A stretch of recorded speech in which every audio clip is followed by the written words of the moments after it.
Hello friends, आप सबका स्वागत है आपके अपने YouTube channel learn and geography पर। फ्रेंड्स, हम पढ़ रहे हैं इंडियन ज्योग्राफी, जिसकी आज हमारी क्लास नंबर 7 है और आज हम पढ़ेंगे सोयल ऑफ इंडिया। तो चलिए फ्रेंड्स स्टार्ट करते हैं। देखो, मिट्टी, मृदा, सोयल। तो जो मृदा होती है, जो मिट्टी होती है, वो क्या होती है? जो हमारी भूपर्पटी होती है ना, ऊपरी जो हमारा अर्थ का जो क्रस्ट होती है, उसका बिल्कुल जो पहली लेयर होती है वही है मिट्टी है, सोयल है, वही है मृदा। ठीक है। अगर मान लो मिट्टी नहीं होगी तो क्या होगा? मिट्टी नहीं होगी तो हमारी अर्थ के ऊपर कुछ भी नहीं उपजेगा। जैसे घास होती है, न घास ग्रो होगी, न पेड़ पौधे होंगे, कुछ भी नहीं होगा। ठीक है। और जो मिट्टी है वो बनती कैसे है? मिट्टी है ना, कई कई सालों में बनती है। जैसे क्या होता है, जो अपर्दन क्रिया होती है, फिर जो उड़ा के लेके जाते हैं एक स्थान से दूसरे स्थान पे, जो भी ये एजेंट होते हैं, जैसे नदियाँ लेके गई अपने साथ बहा के, या फिर जो वायु है वो लेके गई, हिम नदियाँ लेके आई। तो इस तरह से क्या होता है, जो मिट्टी है वो परत दर परत जमती रहती हैं। ठीक है। इसी प्रकार से मिट्टी का आवरण जो है, नया फिर पुराना, इस तरह से बदलता रहता है। और मिट्टी का जो जन्म होता है, यानी कि मिट्टी जो बनती है वो किस तरह से बनती है? इसी प्रकार से बनती है। ठीक है। फिर है जो मिट्टी है ना, ये एक मूल्यवान संसाधन है। हाँ भाई, ये मूल्यवान संसाधन तो है। कैसे है मूल्यवान संसाधन? क्योंकि अगर मान लो मिट्टी नहीं होगी तो हमें फसल भी नहीं मिलेगी, हम जो है वो घास वगैरह भी नहीं उग पाएगी, पौधे भी नहीं उगेंगे, पेड़ पौधे नहीं होंगे तो ये फ्रूट्स वगैरह, लकड़ी हम कहाँ से लेके आएंगे, कहाँ से हम अन्न उपजा लेंगे? ठीक है। तो सारी ही चीज़ें तो मिट्टी के कारण है। तो ये एक हमारा अमूल्य संसाधन हो गई है मिट्टी। ठीक है। आगे देखिए, जो मिट्टी है वो किस किस चीज़ के मिश्रण से बनी है? वो बनी है शैल, मलबा, जैव सामग्री। ये सारी की सारी चीज़ें मिलने के बाद जो है वो मिट्टी बनी है। ठीक है। कैसे? मान लो अपर्दन के कारक हैं, वो शैलों को तोड़ेंगे और उस मलबे को अपने साथ बहाकर लेके जाएंगे। और ऐसे जो जीव हैं, वो मृत जीव हैं, वो मिट्टी में मिल जाएंगे और वो क्या है, ह्यूम्स बनेंगे। और धीरे धीरे क्या होगा, वो उपजाऊ शक्ति भी वहाँ पे बढ़ती है। तो इसी प्रकार से जो मिट्टी है ना, ये इन सब के मिश्रण से बनी होती है। तो क्वेश्चन आ जाए कि जो मिट्टी है वो किसका मिश्रण है? मिट्टी, मृदा, शैल, मलबा और जो जैव सामग्री है ना, इन सब का मिश्रण है फ्रेंड्स। ठीक है। आगे है मृदा का निर्माण, यानी कि मृदा को प्रभावित करने वाले कारक कौन से हैं? जब भी मृदा का निर्माण होता है तो कौन से जो कारक हैं वो इसको प्रभावित करते हैं? वो कारक बताइए। वो हैं उच्चावच, जनक सामग्री, जलवायु, वनस्पति, जीव रूप और समय। यानी कि जो मृदा बनती है ना, वो किस किस कारक के द्वारा, कौन सा ऐसा कारक है जो मृदा जो बनती है उसको प्रभावित करता है? तो उच्चावच जो है वह जो जनक सामग्री है, यानी कि कौन सी जो जैसे चट्टानें हैं, या फिर कौन सा ऐसा पार्ट है जो जिससे मिलकर जो ये मृदा बनती है। वो जलवायु, कैसी जलवायु में वो मृदा बन रही है, वनस्पति वहाँ पे कौन सी है, या फिर जो जीव रूप है, और जो समय तो लगता ही है, एक लंबा परिक्रम चलता है इन सब चीज़ों का, और तब जाके ये मिट्टी बनती है फ्रेंड्स। नेक्स्ट है जो मृदा है उसके घटक कौन से हैं? तो देखिए, मृदा के घटक हैं वो हैं खनिज कण, ह्यूम्स, जल और वायु। कौन से हैं? खनिज कण, ह्यूम्स, जल और वायु। ये सारे के सारे क्या हैं? मृदा के घटक हैं फ्रेंड्स। ठीक है। तो हमने अब तक जो है वो मृदा के कारक पढ़े हैं। कारक में आ गए उच्चावच, जनक सामग्री, जलवायु, वनस्पति और जीव रूप और समय। और दूसरा है घटक। जो मृदा के घटक हैं वो कौन से हैं? वो हैं खनिज कण, ह्यूम्स, जल और वायु। नेक्स्ट है फ्रेंड्स, हमारी जो मिट्टी है ना उसकी हमें 3 लेयर्स देखने को मिलती हैं, जिनको तीनों पार्ट्स को हम बोलते हैं ये कै संस्तरण, खे संस्तरण और गै संस्तरण। यानी कि ये मृदा परिच्छेदिका है, मृदा की परिच्छेदिका, जिसमें ये 3 पार्ट्स हैं। जैसे मिट्टी की जो ऊपरी लेयर है, फिर जो बीच वाली है सब सोयल है, और बिल्कुल लास्ट वाली है तो टॉप सोयल होगी, जैसे सब सोयल होगी। ये तीनों की तीनों पार्ट्स मिला के और तब बनाते हैं ये मृदा की परिच्छेदिका। तो पहला जो इसका स्तर होता है मृदा का, उसको जिसको हम कै स्तर बोलते हैं, उसी के ऊपर क्या होता है कि सारे के सारे जो पेड़ पौधे उगते हैं ना वो कै स्तर के ऊपर उगते हैं। और सारे के सारे जो जैव पदार्थ और जो खनिज पदार्थ, जो पोषक तत्व होते हैं, ये सारे कै स्तर पर होते हैं। जो मृदा का कै स्तर होता है उसके ऊपर क्या क्या होता है, जैव पदार्थ होते हैं, और जो भी पौधों की वृद्धि के लिए जो आवश्यक तत्व होते हैं वो सारे के सारे कै स्तर पर पाए जाते हैं। फिर है सेकंड जो संस्तर है वो बीच की लेयर होती है इसकी, और जो बीच की लेयर होती है ना उसमें कै के भी और गै के भी दोनों के ही गुण शामिल होते हैं। फिर आगे है गैस संस्करण के बीच जो संक्रमण होता है ना वो होता है ये जो कै स्तर होता है, और इसके नीचे व ऊपर दोनों पदार्थों के क्या होते हैं, यानी कि कै के भी और गै के भी दोनों के ही जैव पदार्थ पाए जाते हैं कै में, बीच वाले में। तीसरा है गैस संस्करण। गै जो संस्करण होता है इसकी रचना ढीली जनक सामग्री से होती है, और यह जो परत होती है मृदा निर्माण की प्रक्रिया में प्रथम अवस्था होती है, और अंततः ऊपर की जो दो परतें होती है ना वो इसी से ही बनी होती है। तो ये क्या कह रहा है फिर से देख लीजिए एक बार। जो मृदा परिच्छेदिका होती है इसके 3 पार्ट्स होते हैं, कै कै गै। जो कै होता है वो बिल्कुल ऊपरी खंड होता है, उसी के ऊपर क्या होता है, सारे के सारे जो पोषक तत्व होते हैं, जो पेड़ पौधे होते हैं वो सारे के सारे उसी पर ग्रो होते हैं फ्रेंड्स। और जो पानी होता है उसका भी संयोग होता है इसमें। ये 3 पॉइंट तो कै के हो गए। फिर जो कै है ना वो कै और गै दोनों से मिलकर बना है, यानी कि ये बीच का होता है, ये संक्रमण पेटी होती है कै की और गै की। तीसरा है गैस संस्तर। जो गैस संस्तर होता है वो उसकी रचना ढीली जनक सामग्री से होती है, यानी कि जिससे भी मिट्टी बनी होती है ना वो ढीली जनक सामग्री से गैस संस्तर बना होता है, और ये मृदा निर्माण की सबसे पहली अवस्था होती है, और इसी के ऊपर ही ये कै और कै दोनों ही परतें टिकी हुई होती हैं। तो ये कहलाता है मृदा की परिच्छेदिका। क्या कहलाती है, कै कै गै मृदा की परिच्छेदिका कहलाती है। नेक्स्ट है फ्रेंड्स मृदा का वर्गीकरण। मृदा का वर्गीकरण किस प्रकार से हुआ, भारत में विभिन्न प्रकार का जो उच्चावच है, भू आकृतियां और जो जलवायु का जो परिमंडल है और वनस्पतियां हैं ये भारत में अलग अलग प्रकार से पाई जाती हैं। उच्चावच भी कहीं कैसा है कहीं कैसा है, ऐसे ही भू आकृतियां और जलवायु भी अलग अलग है, वनस्पतियां भी भारत में अलग अलग पाई जाती हैं। तो इसी के ही आधार पे हमारे जो भारत देश की जो मिट्टियां हैं उसको 2 मुख्य वर्गों में बांटा गया था। पहले प्राचीन काल में 2 मुख्य वर्गों में बांटा गया था, और वो 2 मुख्य वर्ग थे उर्वर और उपजाऊ। उर्वर और उपजाऊ, और ऊसर यानी कि क्या था, एक तो उपजाऊ भूमि और एक थी अनुपजाऊ भूमि, इनमें बांटा था। फिर 16वीं शताब्दी में वर्गीकरण किया गया। फिर गठन और रंग और भूमि का जो ढाल था ना उसके आधार पर गठन किया गया था। फिर उसमें जो कहा गया कि बलुई, मृणय और पांशु और दोमट, ये इतनी ज़्यादा इंपॉर्टेंट नहीं है, ये बेशक से मत पढ़ना। आगे है स्वतंत्रता प्राप्ति के बाद अनेक संस्थानों द्वारा मृदा के वैज्ञानिक सर्वेक्षण किए गए, और फिर 1956 में स्थापित भारत के मृदा सर्वेक्षण विभाग ने दामोदर घाटी जैसे कुछ चुने हुए क्षेत्रों में मृदाओं का व्यापक अध्ययन किया। तो देखिए क्वेश्चन यहाँ से बन रहा है कि स्वतंत्रता के बाद जो संस्थान थे मृदा से रिलेटेड जो वैज्ञानिक सर्वेक्षण कर रहे थे उनमें 1956 में स्थापित हुआ था। 1956 में कौन सा संस्थान स्थापित हुआ, मृदा सर्वेक्षण विभाग। 1956 में कौन सा विभाग बना मृदा से रिलेटेड, मृदा सर्वेक्षण विभाग। तो ये इंपॉर्टेंट है, इसको टिक कर लेना। नेक्स्ट है फ्रेंड्स, आगे इसमें इतना कुछ इम्पोर्टेंट है नहीं। आगे देखिए, ये देखो मृदा के जो इम्पोर्टेंट रूप से जो प्रकार आएंगे ना वो 8 प्रकार पढ़ने को मिलेंगे हमें। पहली है जलोढ़ मृदा, दूसरी है काली मृदा, तीसरी है लाल और पीली मृदा, चौथी है लैटराइट मृदा, 5वीं है शुष्क मृदा, 6ठी है लवण, 7वीं है पीटमय और 8वीं है वन मृदा। तो ये 8 मिट्टियाँ हम आज पढ़ेंगे। अब देखिए सबसे पहले जलोढ़ मृदा। जलोढ़ मृदा जो है ना ये मृदा उत्तरी मैदान में, जो भारत का उत्तरी मैदान है, जो नदी घाटियों का जो मैदान है उसमें पाई जाती है। और जलोढ़ मृदा जो है ये हमारे देश के कुल क्षेत्रफल पर जो 40% भाग है ना उसको ढके हुए है। क्या है, जलोढ़ मृदा पाई जाती है जो नदी घाटियों का मैदान है, जो उत्तरी मैदान है हमारा देश का, जो उत्तर भारत का मैदान है उसमें जलोढ़ मृदा ये है, ये पाई जाती है। और टोटल 40% एरिया को ये ढके हुए है।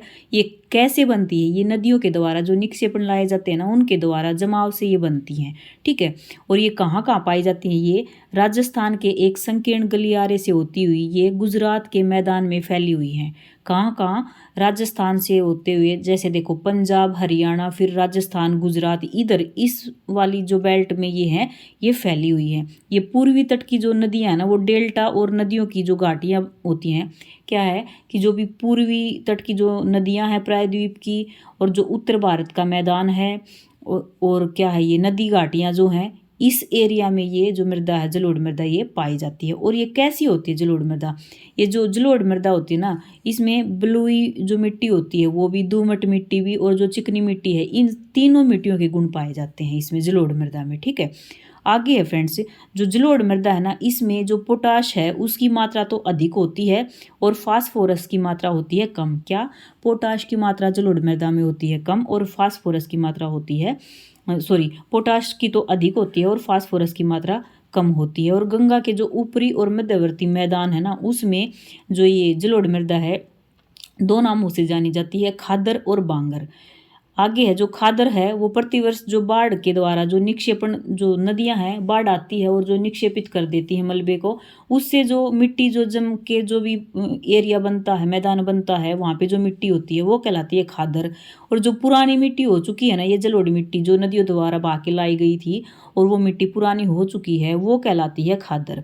तो क्या है इसमें जो ये बांगर जो है उसमें जो मिट्टी होगी, जो नदियां हैं वो अभी अभी मान लो बाढ़ आई है और बाढ़ आने के बाद जो निक्षेपण जमा हुआ है तो वो जो बनती है वो मिट्टी कहलाती है बांगर मिट्टी। और इसमें क्या होता है, जो गाद होती है ना वो बिल्कुल महीन कण होते हैं और इसकी जो उर्वरकता होती है मृदा की इससे बढ़ जाती है।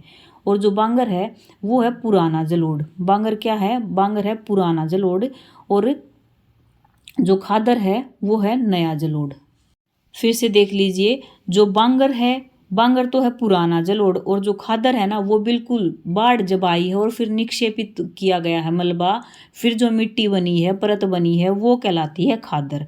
तो इस तरह से हम बांगर और खादर को इनका डिफरेंस कर सकते हैं। ठीक है, आगे है फ्रेंड्स, जो खादर और बांगर जो मृदाएं हैं उनमें क्या होता है, कंकड़ पाए जाते हैं। क्या पाए जाते हैं? कंकड़। क्यों पाए जाते हैं? क्योंकि जो नदियां होती हैं वो अकेली मिट्टी का कटाव थोड़े ना करके लाती हैं, वो पहाड़ों से आती हैं और वो कंकड़ पत्थर भी अपने साथ लेके आती हैं और फिर वो परत के रूप में उनको बिछा देती हैं, फिर उसमें क्या होता है, कंकड़ भी पाए जाते हैं इस मिट्टी में। आगे है फ्रेंड्स, गंगा का मैदान है, जो मध्य गंगा का मैदान और जो ब्रह्मपुत्र घाटी है, यहाँ पे ये मृदाएं जो हैं वो अधिक दोमटी और मृणमय होती है, यानी कि इसमें दो प्रकार की मिट्टियाँ मिल जाती हैं। और इसमें बालू की मात्रा जो है ये पश्चिम से हम पूर्व की ओर जाते हैं तो घटती जाती है। कैसे?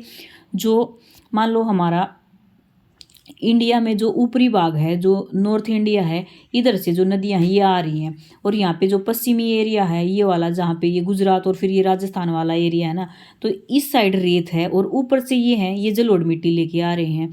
तो जलोढ़ मिट्टी लेके आ रहे हैं, इधर है ईस्ट, तो पश्चिम से ईस्ट की ओर जाएंगी तो ये जो राजस्थान वाला एरिया था, जो रेतीली मिट्टी थी, वो कम होती जाएगी। तो इसी प्रकार से जैसे जैसे ये नदियाँ हैं ये पश्चिम से पूर्व की ओर जाएंगी तो ये मिट्टी है, जो ये बालू रेत है, इसकी मात्रा कम होती जाएगी। तो इसी प्रकार से कह रहा है कि पश्चिम से पूर्व की ओर जाएंगे ना तो बालू की मात्रा है वो घटती जाती है। आगे है जो जलोढ़ मृदा है उसका रंग होता है हल्का धूसर और राख जो होती है ना उस जैसा रंग होता है इसका। और इसका रंग निक्षेपण की गहराई, जलोढ़ के गठन, निर्माण में लगने वाली समय अवधि पर निर्भर करता है। जो भी ये रंग बना है इसका हल्का जो धूसर है या फिर मान लो समय के साथ ये रंग गहरा होता जाएगा, तो ये क्या कह रहा है, जो जलोढ़ मृदा है इसका जो रंग है वो निक्षेपण की गहराई, यानी कि जो निक्षेप है, जैसे यहाँ पे डाल दिया फिर इसके ऊपर और डालते गए तो कितनी गहराई तक है इससे, और जो समय की अवधि है कितना टाइम लग रहा है उसके ऊपर कितना जो है जलोढ़ मिट्टी जो है उसका निक्षेपण हुआ, इस प्रकार से इसका रंग जो है वो टेक्सचर जो है इस पर निर्भर करता है। तो जो ये जलोढ़ मृदाएं हैं ये गहन कृषि की जाती है इस पर।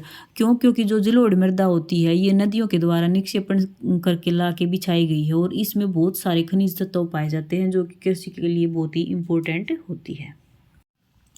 दूसरी है फ्रेंड्स काली मृदा। जो काली मृदा होती है ना ये कहाँ पे पाई जाती है, ये मृदा दक्कन के पठार के अधिकतर भाग में पाई जाती है, यानी कि जो भी दक्कन का पठार है ना वो ज़्यादातर काली मृदा का क्षेत्र है। और इसमें कौन से भाग शामिल हैं, इसमें है महाराष्ट्र के कुछ भाग, गुजरात और आंध्र प्रदेश तथा तमिलनाडु के भाग ऐसे हैं जहाँ पे काली मिट्टी पाई जाती है। कौन सी है? दक्कन के पठार में पाई जाती है अधिकतर, ये महाराष्ट्र, गुजरात, आंध्र प्रदेश, तमिलनाडु का कुछ भाग जो है जिसमें काली मिट्टी पाई जाती है।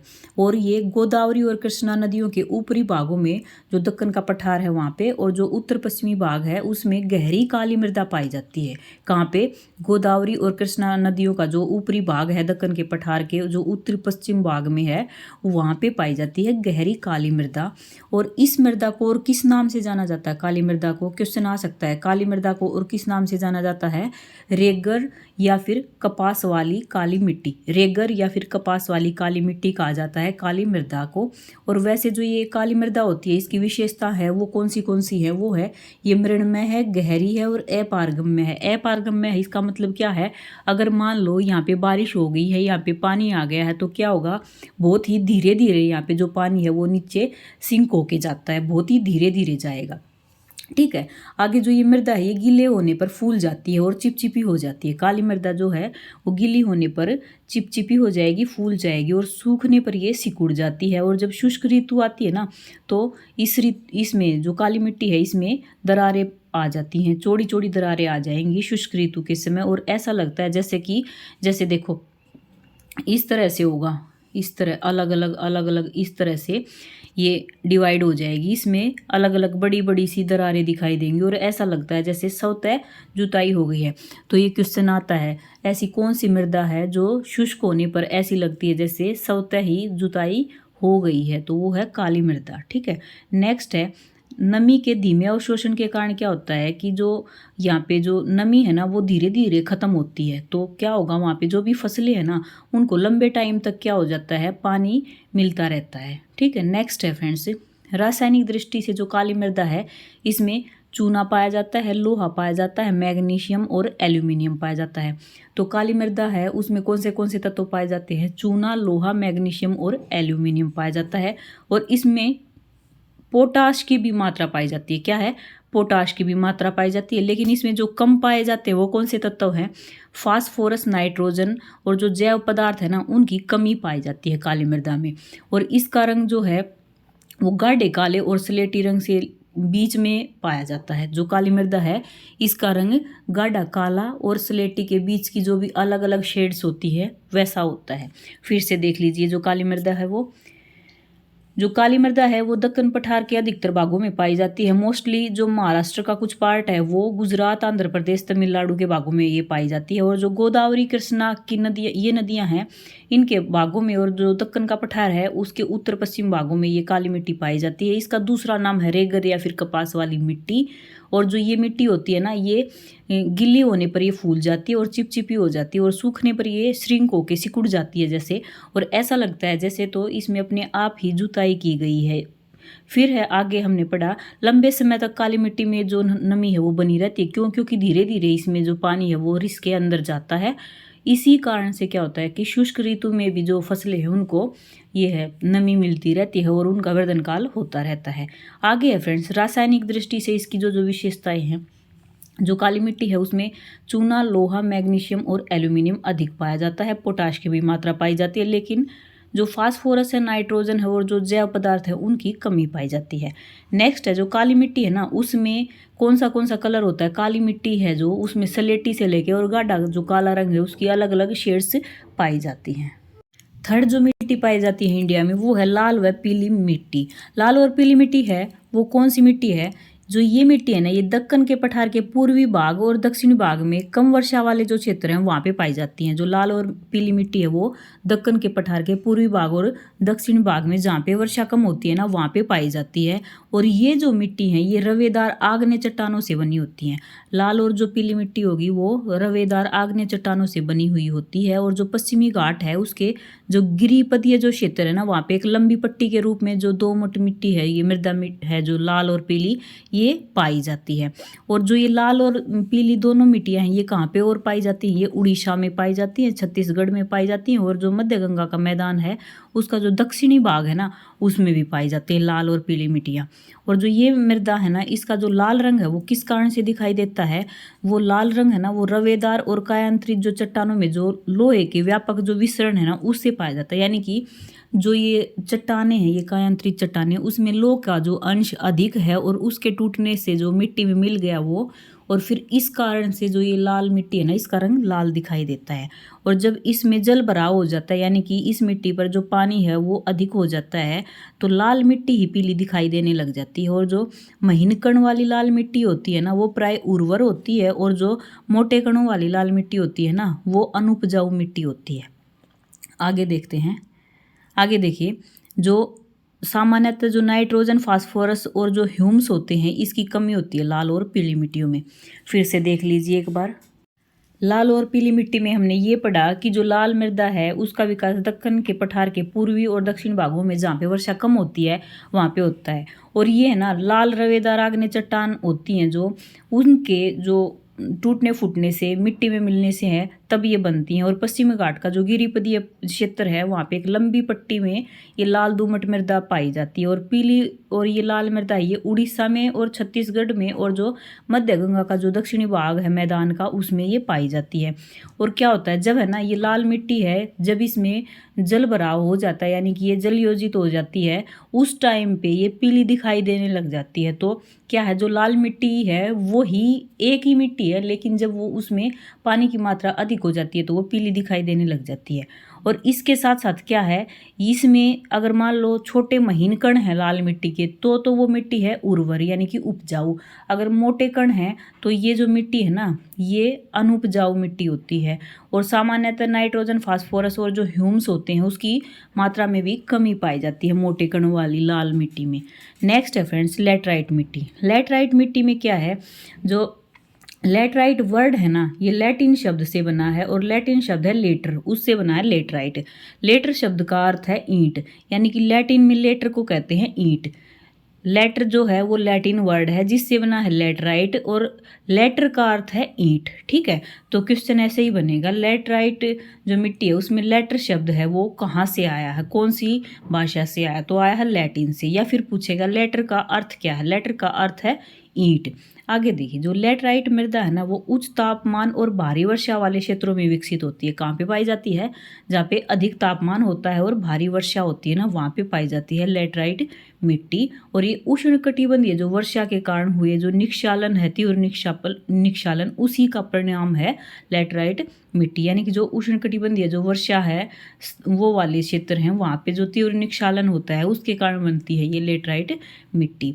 और वर्षा के साथ चूना और सिलिका तो निक्षालित हो जाते हैं लेकिन जो लोहे के जो ऑक्साइड हैं और जो एल्यूमिनियम के यौगिक है वो भरपूर मात्रा में जो मृदा है उसी में ही रह जाते हैं।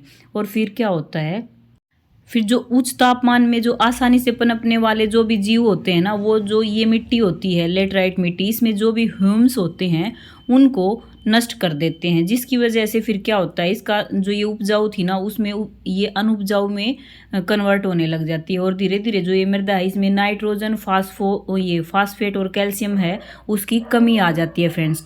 फिर से देख लीजिए जो लेटराइट शब्द है वो लैटिन के शब्द लेटर से बना है जिसका अर्थ है ईंट। और फिर जो लेटराइट मृदा है वो उच्च तापमान पर भारी वर्षा वाला जो क्षेत्र है ना वहाँ पे विकसित होती हैं। और जब भी क्या होता है मृदा जो है ये उष्णकटिबंधीय क्षेत्रों में जब वर्षा होती है और तीव्र निक्षालन होता है तो वर्षा के साथ जो चूना और सिलिका होती है वो तो निक्षालित हो जाते हैं लेकिन जो ऑक्साइड और जो एल्यूमिनियम के यौगिक है ना वो मृदा में रह जाते हैं। और फिर जो उच्च तापमान है उसके कारण से ह्यूम्स होंगे ना वो मर जाएंगे मतलब वो ह्यूम्स है वो नष्ट हो जाएगा। फिर जो मृदा में जो जैव पदार्थ हैं और जो नाइट्रोजन फास्फेट और जो कैल्शियम है उसकी हो जाएगी कमी उच्च तापमान के कारण। और जो लो ऑक्साइड और जो पोटाशियम की मात्रा है वो इसमें पाई जाती है बढ़ जाती है। और फिर इसके परिणाम स्वरूप क्या होगा जो लेटराइट मिट्टी है उसमें जब ये उसकी उर्वरकता शक्ति ही नहीं होगी उसमें एल्यूमिनियम मिल गया और जो लो के ऑक्साइड हैं वो मिल गए पोटाश मिल गया फिर क्या होगा ये अनुपजाऊ सी मिट्टी हो जाएगी। और इसमें जो खेती है वो अच्छे से नहीं हो पाती। अगर इसमें कोई खेती करना चाहता है तो वो क्या करता है इसमें बहुत सारे उर्वरक डालता है। लेटराइट जो मिट्टी है ना इसमें बहुत सारे उर्वरक डालने पड़ते हैं। मुख्यतः ये कहाँ पे पाई जाती है लेटराइट मिट्टी ये पाई जाती है तमिलनाडु में आंध्र प्रदेश में और केरल में। केरल में है ना काजू के पेड़ लगाए जाते हैं जो लेटराइट मिट्टी है वहाँ पे। ठीक है और मकान बनाने के लिए लेटराइट मिट्टी है उससे ईंटें बनाई जाती हैं। क्या है कहाँ यूज होती है जो भट्ठों में जो मिट्टी से जो ईंटें बनाई जाती हैं ना वो लेटराइट जो मिट्टी है वो सबसे अच्छी होती है उसके लिए वो यूज़ करते हैं। क्योंकि ये कृषि योग्य तो इतनी होती नहीं है इसीलिए इसको ईंटें बनाने के लिए यूज़ किया जाता है। इन मृदाओं का विकास जो होता है वो मुख्यतः प्रायद्वीपीय पठार के ऊंचे क्षेत्रों में होता है। और सामान्यतः जो ये पाई जाती है ना ये कर्नाटक केरल तमिलनाडु मध्य प्रदेश उड़ीसा और असम की पहाड़ियों वाला जो क्षेत्र है वहाँ पे लेटराइट मिट्टी पाई जाती है। मेरे को लगता है आपको ये अच्छे से समझ में आ गया होगा। नेक्स्ट चलते हैं शुष्क मृदा। शुष्क मृदा जो होती है उसका रंग जो होता है वो किशमिशी सा रंग होता है, जैसे किशमिश जैसा रंग होगा वो शुष्क मृदा का होगा। और इसकी संरचना जो होती है वो बलुई होती है, यानी कि प्रकृति से ये लवणीय भी होती है और इसकी संरचना बलुई होती है। इसमें नमक की मात्रा है ना वो बहुत ज़्यादा अधिक पाई जाती है और इनमें क्या होता है, वाष्पीकृत करके और नमक प्राप्त किया जाता है शुष्क मृदा से। यहाँ तक हमने क्या पढ़ा कि जो शुष्क मृदा है वो किशमिश के रंग की होती है, बलुई इसकी प्रकृति होती है, लवणीय होती है और वाष्पीकृत करके और इससे क्या किया जाता है, नमक प्राप्त किया जाता है। आगे क्या है शुष्क मृदा में, शुष्क मृदा जो होती है वो ज़्यादा टेम्परेचर वाले इलाके में तो होती ही है, तो वहाँ पे तापमान अधिक है और तीव्र गति से वाष्पीकरण हो रहा है। इसकी वजह से क्या होगा, जो नमी होगी ना वो भी कम हो जाएगी और जो वहाँ पे ह्यूम्स होंगे उस मिट्टी में वो भी कम हो जाएंगे और जो नाइट्रोजन है वो अपर्याप्त और फास्फेट की जो मात्रा होती है वो लिमिटेड सी हो जाती है इसमें।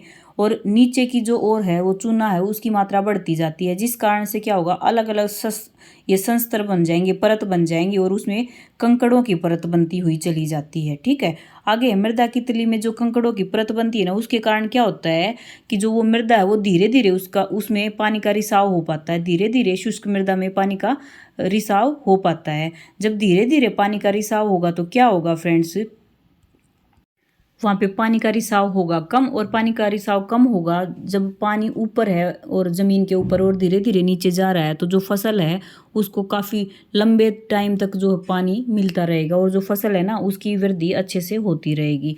और जो ये मृदा पाई जाती है शुष्क मृदा, ये कहाँ पाई जाती है, ये पश्चिमी राजस्थान में पाई जाती है मुख्यतः।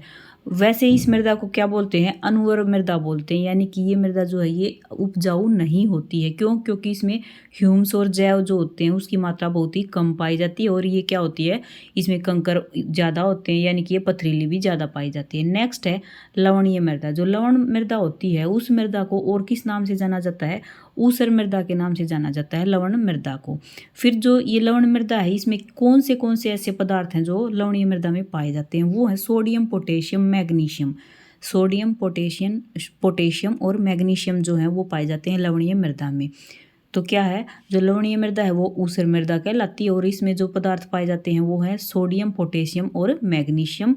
और ये अनुवर होती है, क्या होती है, अनुवर होती है, क्योंकि इसमें ज़्यादा सोडियम, पोटेशियम और मैग्नीशियम पाया जाता है, इसलिए इसमें उपजाऊ शक्ति नहीं होती है और इसमें वनस्पति भी नहीं उगाई जाती है। और ये शुष्क जलवायु वाले क्षेत्र में पाई जाती है और जहाँ पे खराब अपवाह होता है ना वहाँ पे क्या होता है, जो लवण होता है उसकी मात्रा बढ़ जाती है और ये मृदा होती है शुष्क और अर्ध शुष्क। और जहाँ पे क्या है, जो हमेशा ही जलमग्न जो एरिया रहता है ना वहाँ पे जो ये लवणीय मृदा होती है वो पाई जाती है। कहाँ कहाँ, शुष्क एरिया में, अर्ध शुष्क एरिया में, और जो जलक्रांता होते हैं यानी कि जलमग्न होते हैं और जो अनूप होते हैं उन वाले क्षेत्रों में ये मृदा है जो पाई जाती है। और जो ये लवणीय मृदा है ना इसकी संरचना जो होती है वो बलुई से लेके दोमट मिट्टी तक होती है और इसमें नाइट्रोजन और चूने की जो है वो कमी पाई जाती है।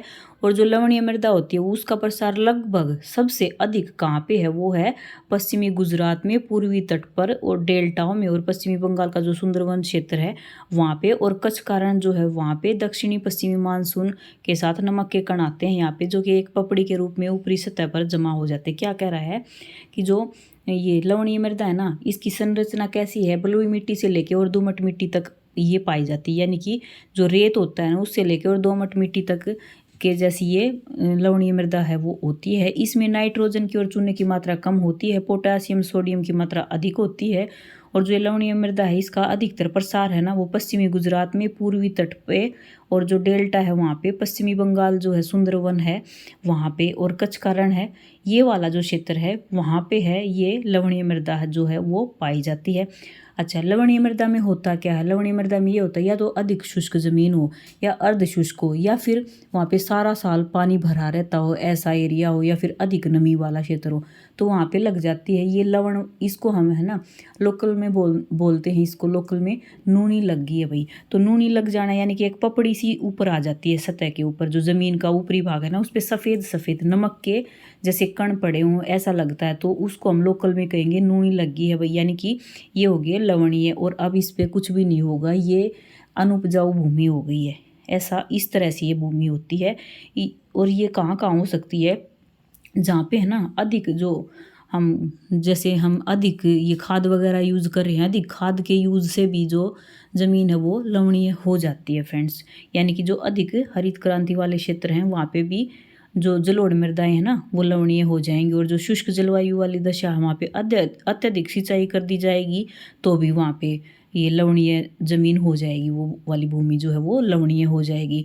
और मृदा का जो ऊपरी भाग होगा उसमें कैसा लगेगा, ये जैसे नमक जमा हुआ है।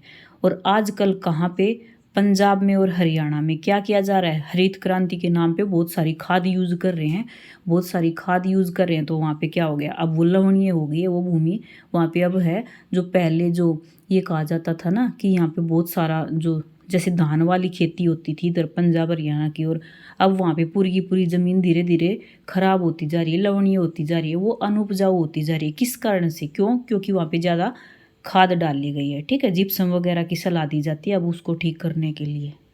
तो हमने लवणीय में क्या पढ़ा, हमने लवणीय में ये पढ़ा कि लवणीय में सोडियम, पोटेशियम और मैग्नीशियम की तो मात्रा कम हो जाती है, अनुपजाऊ हो जाती है भूमि, और जो शुष्क एरिया होता है, जो अर्ध शुष्क होता है या जल क्रांता होता है या फिर हरित क्रांति के नाम पे बहुत सारी खाद डाली जा रही है, वो वाले क्षेत्र हैं वहाँ पे जो मृदा है उसका जो ऊपरी सतह है उस पर एक सफ़ेद नमक की तरह एक पपड़ी सी लग जाती है, वही कहलाती है लवण। और इसकी वजह से पूरी की पूरी जो भूमि है ना वो हो जाती है अनुपजाऊ। मुख्यतः ये पश्चिमी गुजरात, पूर्वी तट का जो डेल्टाई भाग है, और जो पश्चिमी बंगाल है उसका जो सुंदरवन का क्षेत्र है वो वाला एरिया, और पंजाब हरियाणा का कुछ एरिया है जहाँ पे अधिक जो धान बोया जाता था और जो खादों का यूज़ किया जाता था, वहाँ पे जो भूमि है वो लवणीय हो चुकी है। और इस वजह से कि जो अधिक खाद वगैरह यूज़ की थी इस वजह से लवणीय हो चुकी है, वो तो थोड़ी बहुत सुधारी भी जा सकती है। किससे, वो जिप्सम डाल के सुधारी जा सकती है। क्या डाल सकते हैं, जिप्सम। तो क्वेश्चन आ जाए कि मान लो खाद वगैरह की वजह से जो भूमि है वो लवणीय हो चुकी है, उसको किससे सुधारा जा सकता है, तो जिप्सम डालकर सुधारा जा सकता है। नेक्स्ट है फ्रेंड्स पीट में मृदा। जो पीट में मृदा होती है ये कौन सी मृदा होती है, ये वो मृदा होती है जहाँ पे भारी वर्षा होती है और उच्च आर्द्रता होती है। उच्च आर्द्रता और भारी वर्षा वाले क्षेत्रों में पाई जाने वाली जो मिट्टी है वो है पीठमयी मृदा। और यहाँ पे जो वनस्पति है उसमें वृद्धि काफ़ी अच्छी होती है, वनस्पति में जो वृद्धि है वो काफ़ी अच्छी होती है जो पीठमयी जो मृदा होती है ना इसमें। क्यों होती है, क्योंकि जो पीठमयी मृदा होती है उसमें मृत जीव जो होते हैं वो अधिक मात्रा में पाए जाते हैं। पीठमयी जो मृदा होगी उसमें मृत जीव अधिक मात्रा में पाए जाएंगे, यानी कि ह्यूम्स अधिक होंगे। 40 से 50% तक ह्यूम्स पाए जाते हैं पीठमयी मृदा है जो उसमें। और इसका जो रंग होता है वो गाढ़ा काला रंग होता है। पीठमयी मृदा का जो रंग होगा वो गाढ़ा काला होगा, और ये क्षारीय मृदा होती है। अच्छा, कौन से स्थानों पर पाई जाती है भारत में, ये बिहार का जो उत्तरी भाग है वो, उत्तरांचल का दक्षिणी भाग, पश्चिम बंगाल का तटीय क्षेत्र, उड़ीसा और तमिलनाडु में पाई जाती है पीठमयी मृदा। क्या कहा है, जो पीठमयी मृदा होती है ना इसमें फसलें जो होती है उनकी ग्रोथ अच्छी होती है, 40 से 50% तक ह्यूम्स अधिक होते हैं, इसमें जैवों की मात्रा अधिक पाई जाती है और क्षारीय होती है। और बिहार का उत्तरी भाग, उत्तरांचल का दक्षिणी भाग, पश्चिम बंगाल का तटीय क्षेत्र और उड़ीसा और तमिलनाडु का भाग जो है उसमें ये पीठमयी मृदा है जो ये पाई जाती है। नेक्स्ट है वन मृदा। वन मृदा में क्या होता है, ये जो मृदा है ना ये अपने नाम के अकॉर्डिंग जो वन वाला क्षेत्र होता है ना उन्हीं में ही पाई जाती है। जो वन वाली जो मृदा होती है वन मृदा, ये वनों वाले क्षेत्र में। वन कहाँ होते हैं, मोस्टली ये पर्वतीय भागों में होते हैं, ठीक है। तो ये जो मृदा होती है इनमें क्या होता है, परिवर्तन होता रहता है। किसके अकॉर्डिंग, पर्यावरण के अकॉर्डिंग गठन और संरचना में वन जो मृदा है उसमें परिवर्तन होता रहता है। यानी कि घाटी जो होंगी वहाँ पे तो दोमट मिट्टी और पांशु मिट्टी पाई जाएगी, और जो ऊपरी ढाल होंगे वहाँ पे मोटे कण वाली मिट्टी पाई जाएगी। और जो हिमालय के ऊपर जो हिमाच्छादित है जहाँ पे बर्फ पड़ती रहती है वहाँ पे क्या होता है, इन मृदाओं का अनाच्छादन होता रहता है और ये अम्लीय और कम ह्यूम्स वाली होती रहती हैं। और निचली घाटी की जो मिट्टी है वो उर्वर हो जाती है। कैसे होता है देखो भाई, जैसे जैसे पर्वत हैं, ये कोई ये ऊंचा पर्वत है, फिर ये इससे नीचा है, फिर ये और नीचा, ये घाटियां हैं, तो क्या होगा, जो घाटी वाली है ना इसमें तो सारा का सारा जो पर्वत है इसका जो टूटा फूटा जो मटेरियल है वो आके यहाँ घाटी में रहेगा। तो घाटी वाली जो मिट्टी होगी वो तो होगी अधिक उपजाऊ, और जो सबसे ऊपरी होगी ना वो होगी सबसे अनुपजाऊ। ये इस तरह से होती है। तो ये क्या कह रहा है, जो वन मृदा है ना वो समय के साथ साथ इनमें परिवर्तन होता रहता है इसके गठन में और संरचना में।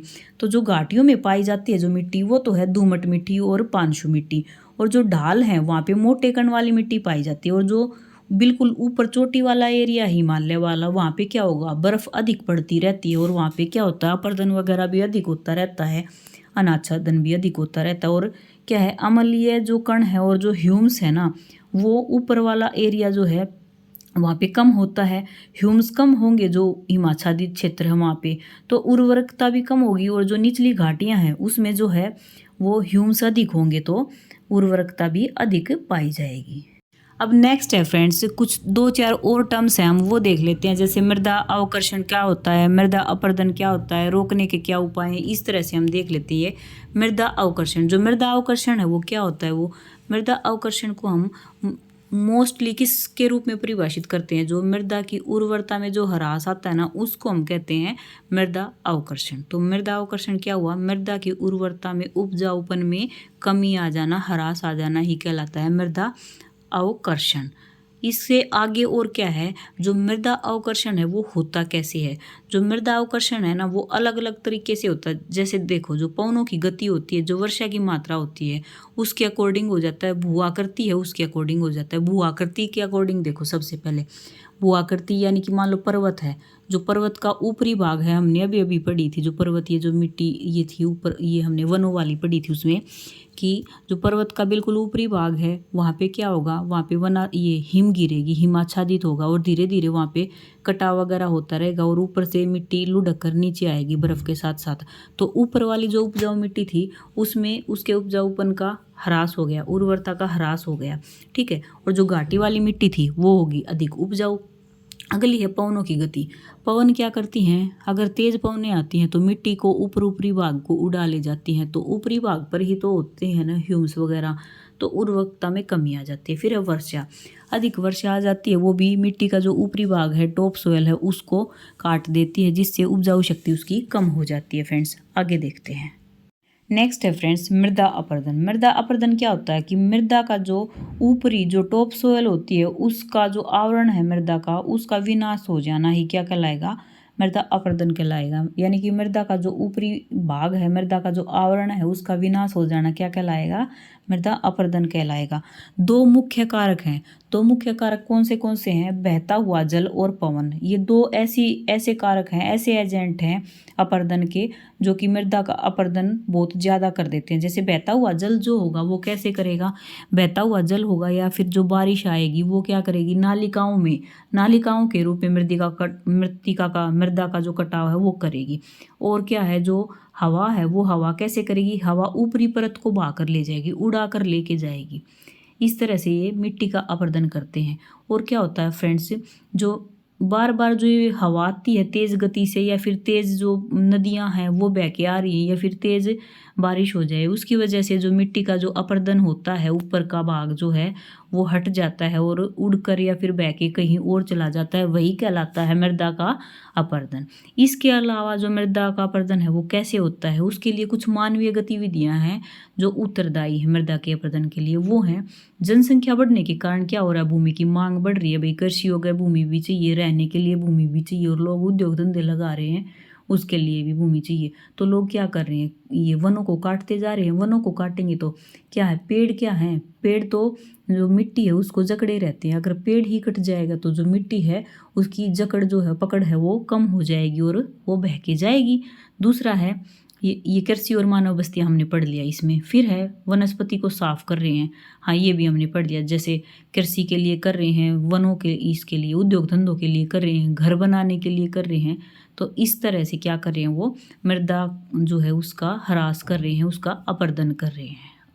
आगे हाँ, हम ये भी पढ़ चुके हैं कि जो भारी वर्षा होती है वो खड़ी ढालों वाले प्रदेशों में अपरदन करती है। जैसे देखो, भारी वर्षा है, यहाँ पे भारी वर्षा, कहीं पे खड़ा ढाल है तो ये ज़्यादा कटाव करके लेके आएगी।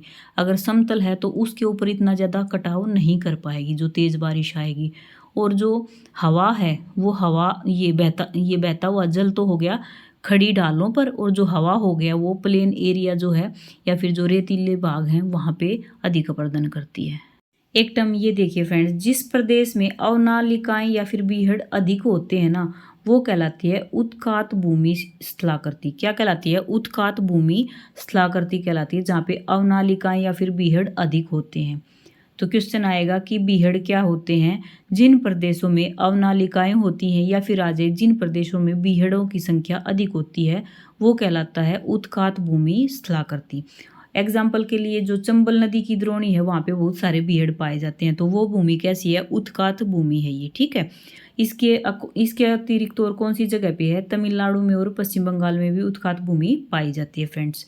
और जो देश भर में जो टोटल बीहड़ों की संख्या है ना वो कितने हेक्टेयर भूमि पर है, 8,000 हेक्टेयर भूमि जो है उस पर बीहड़ पाए जाते हैं। आगे देखते हैं नेक्स्ट हम देखिए, मृदा अपरदन जो है भारतीय कृषि के लिए गंभीर समस्या बन गई है। कैसे बन गई है भाई, कि देखो लोग वन उन्मूलन कर रहे हैं, जैसे ये पेड़ पौधे उनको काट रहे हैं। मैंने अभी अभी आपको बताया था जो पेड़ पौधे हैं उनकी जड़ें जो हैं वो मिट्टी को पकड़े रखती हैं, जकड़े रखती हैं, जिसकी वजह से क्या होता है, मिट्टी का कटाव नहीं हो पाता है। इसी के साथ साथ और क्या हो रहा है, जो पत्तियां हैं वो जो टहनियाँ वो टूट कर गिरेंगी, सूखी हुई पत्तियां गिरेंगी, टहनियाँ गिरेंगी तो ह्यूम्स बनेगा मिट्टी के अंदर, क्या है उपजाऊ शक्ति है वो अधिक बढ़ेगी। लेकिन अगर पेड़ों को ही काट दिया जाएगा तो न तो ह्यूम्स होंगे न मिट्टी बनेगी और मिट्टी कट के जाएगी और मृदा का अपरदन होगा। इसी तरह से ही जो पहाड़ी क्षेत्र हैं उन पर भी हो रहा है। उन पर क्या हो रहा है, उन पर लैंड स्लाइडिंग वगैरह होती है, उसकी वजह से हो रहा है। और तीसरा कारण क्या है, तीसरा कारण ये है फ्रेंड्स कि देखो हमारे देश में हरित क्रांति आई। हरित क्रांति आई तो लोगों ने क्या किया, लोगों को पता चला कि भाई अच्छे से बीज यूज़ करो, अच्छे से खाद दवाई वगैरह कीटनाशक यूज़ करो। लेकिन अब क्या कर दिया है, वो लोग 6-6 7-7 गुना अधिक यूज़ कर रहे हैं उनको। तो क्या होगा, वो अब पहले तो नीड थी लेकिन अब वो आवश्यकता नहीं है तब भी डाल रहे हैं, जिसकी वजह से क्या हो रहा है, हमारी भूमि जो है वो लवणयुक्त हो रही है और अनुपजाऊ होती हुई जा रही है। तो इसके कारण क्या है, मृदा जो है उसमें ह्यूम्स की मात्रा जो है वो ख़त्म हो गई है और मृदा धीरे धीरे अनुपजाऊ होती जा रही है। तो ये सारे के सारे कारण किस कारण है, ये सारे के सारे जैसे मृदा कटाव हो गया, मृदा अपरदन हो गया या फिर मृदा जो है अनुपजाऊ होगी, सभी का कारण तो मेन एक ही है ना, कि जो उर्वर शक्ति है मिट्टी की, जो उपजाऊ शक्ति है वो ख़त्म हो रही है। अब भाई मान लो हमने क्या किया है, हमने मिट्टी जो है वो अनुपजाऊ बना दी, तो उसको उपजाऊ कौन करेगा, या फिर वो अनुपजाऊ हो रही है उसको रोकेगा कौन, उसको भी तो हम ही रोकेंगे ना। उसके लिए कुछ हमें कदम उठाने पड़ेंगे जिनको हम कहेंगे मृदा का संरक्षण।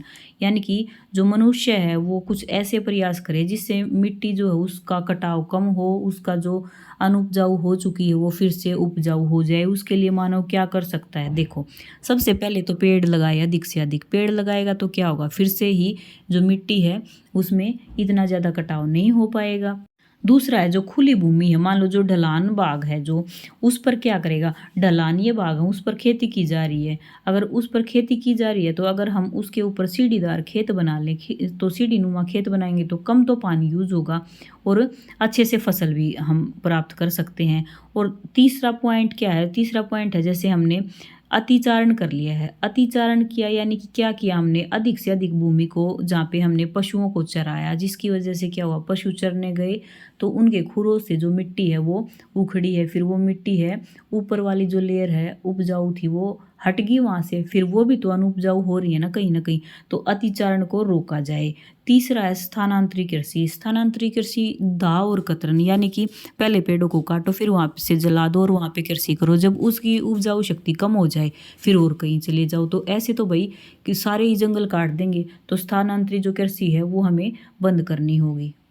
तो क्या क्या करना होगा हमें, जो मिट्टी का अपरदन हुआ है या फिर मिट्टी अनुपजाऊ हुई है उसके संरक्षण के लिए देखो नियमित और नियंत्रित जो है कृषि हमें करनी चाहिए। यानी कि हम नियमित यानी कि जिस स्थान पे हम कर रहे हैं वहीं पे करते रहें, हम स्थानांतरित कृषि ना करें। और नियंत्रित यानी कि हमें कुछ इस तरह भी अपना लेना चाहिए कि भाई 1 साल बो दी, 1 साल फिर हमने प्रतिभूमि छोड़ दी। और समोच्च रेखाओं के अनुसार यानी कि मेड़बंदी करके और जो समोच्च रेखाएं बना के और सीढ़ीदार खेत बना के हम जो है कृषि कर लें। फिर नियमित वानिकी और नियंत्रित चराई, यानी कि जो चराई कर रहे हैं वो कुछ पर्टिकुलर एरिया तय कर लिया जाए कि भाई यहीं पे हम चराई करेंगे।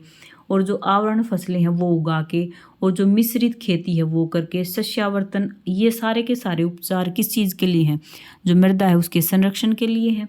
और फिर हम और कुछ भी कर सकते हैं, जैसे देखो हमने ये फली वाली जो है फसलें बोली, जैसे हमने दालें बोली, तो जो दालें होती हैं उनकी जड़ों में नाइट्रेट्स होते हैं वो उपजाऊ शक्ति बढ़ाते हैं मिट्टी की। ये सारे के सारे उपाय जो है ना ये मिट्टी के संरक्षण के लिए हैं फ्रेंड्स।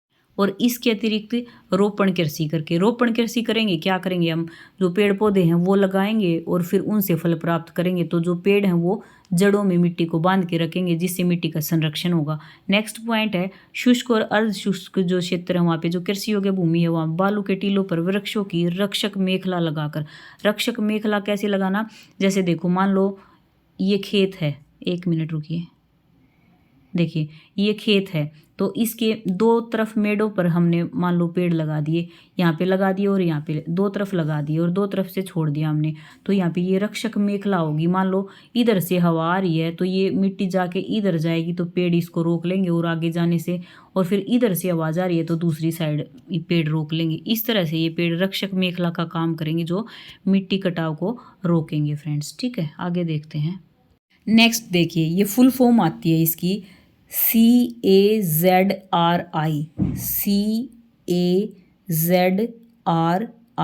इसकी जो फुल फॉर्म है वो हिंदी में क्या है, ये देखिए केंद्रीय शुष्क भूमि अनुसंधान संस्थान। क्या है, केंद्रीय शुष्क भूमि अनुसंधान संस्थान। इसने क्या किया है, जो राजस्थान में जो बालू के टीले हैं ना उनको स्थिर करने के कुछ प्रयोग किए हैं। किसने, केंद्रीय शुष्क भूमि अनुसंधान संस्थान ने जो राजस्थान में जो बालू के टीले हैं उनको स्थिर करने के कुछ प्रयोग किए हैं फ्रेंड्स। इसके अलावा भारत सरकार द्वारा स्थापित जो केंद्रीय मृदा संरक्षण बोर्ड है उसने क्या किया, देश के विभिन्न भागों में मृदा संरक्षण के लिए अनेक योजनाएं लागू की हैं, जिसकी वजह से जो कि जलवायु की दशा और भूमि का जो स्वरूपण है और लोगों का जो सामाजिक व्यवहार है, ये सारी की सारी चीज़ नोटिस की और उसके आधार पर जो योजनाएं हैं वो बनाई गई हैं फ्रेंड्स।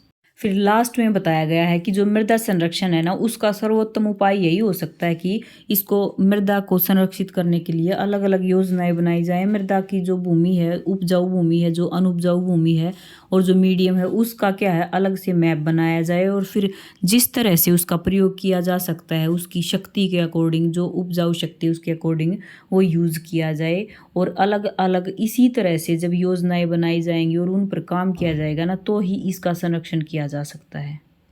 अब इसके कुछ क्वेश्चन हैं वो देख लीजिए। सबसे पहला क्वेश्चन है वो क्या है कि मृदा का सर्वाधिक व्यापक और सर्वाधिक उपजाऊ प्रकार कौन सा है, यानी कि वह कौन सी मृदा है 8 मृदाओं में से जो सबसे ज़्यादा उपजाऊ है। जलोढ़, लेटराइट, काली या फिर वन मृदा। जलोढ़ मृदा सबसे ज़्यादा उपजाऊ है। नेक्स्ट है रेगर मृदा। रेगर मृदा का दूसरा नाम क्या है, लवण, काली, शुष्क या फिर लेटराइट मृदा। तो ये है काली मृदा, इसको क्या कहते हैं, रेगर मृदा भी कहते हैं। नेक्स्ट है भारत में मृदा के ऊपरी परत का ह्रास का मुख्य कारण क्या है। जो मृदा की जो ऊपरी परत है उसका ह्रास जो हो रहा है वो किस कारण से है, वायु के अपरदन से है, जल अपरदन से है या अत्यधिक निक्षालन से है। तो ये जल अपरदन से भी है और अत्यधिक निक्षालन, लेकिन इसमें क्या होगा, सूटेबल होगा इसमें जल अपरदन। आगे देखिए भारत में सिंचाई क्षेत्र जो है उसमें कृषि योग्य जो भूमि है किस कारण से लवणीय हो रही है। जब सिंचाई क्षेत्र जो है, सिंचाई वाले क्षेत्र में या तो अत्यधिक सिंचाई करेंगे या अत्यधिक खादों का यूज़ करेंगे, इसी कारण से ये हो रही है। सिंचाई वाले क्षेत्र है ना वहाँ पे अति सिंचाई कर दी जाती है जिससे जो मृदा है वो लवणीय हो जाती है। तो ये था हमारा मृदा का टॉपिक फ्रेंड्स। अगर आपको अच्छा लगा हो तो लाइक, शेयर, कमेंट और सब्सक्राइब करना। Okay friends, bye bye.